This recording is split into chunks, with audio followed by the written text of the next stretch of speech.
annaga ugu horreynee walaalaha geedigu dhibay waxaan leenahay waa la wada guuray annagaana geediga ugu hooseynee hala geediga midka saxda hala wada aqbalo walaal kasta waxaan leenahay midda gaarka meel iska dhig midda mustaqbalka taabanaysa horumarkeena ka tarjumaysa middaas soo bandhig taasaan lagala hadlayaa taasaana mudan in lagala hadlee meeshii la fadhiyey waa laga tegey dabaysha socota ay hadda mid istaagaysa ma ahan dadka Soomaaliyeed shacabka Soomaaliyeed waa inay awooddu gacantooda gasho heshiiskaas oo aan runtii u aragno inuu dalka ka wadayo meel uu muddo dheer fadhiyey una wadayo meel bulshada adduunkuna nagu yaqaano Soomaaliduna ay ku qacsan tahay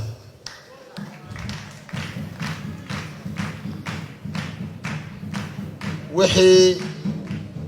ka dhiman ama wixii laga qabana cid walba oo walaal ah oo wax ka qabta waa soo dhaweynaynaa walaalihii ama walaalkii ka maqanna waa doonaynaa hadii la yiraahdo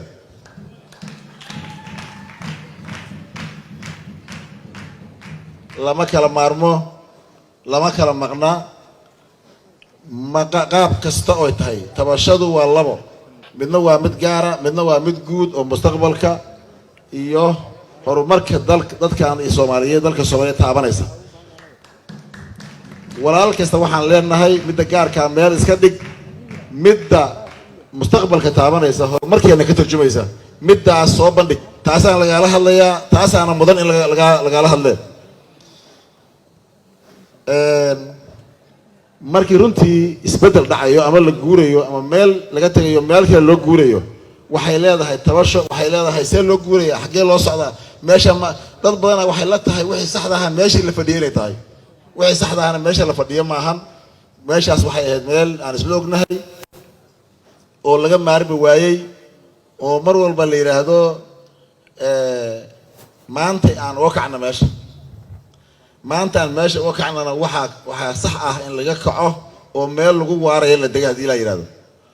runtii madaxdu waliba kuwa waladeena dowladaha xubnaha ka dowladda federaalka waa iska jecelnahay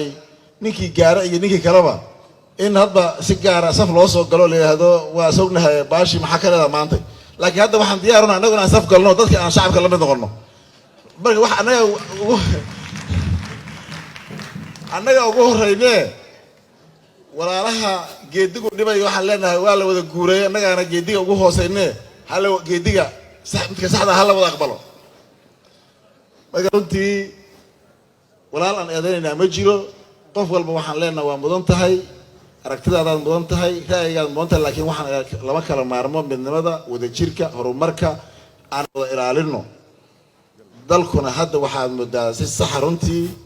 meeshii la fadhiyey waa laga tegey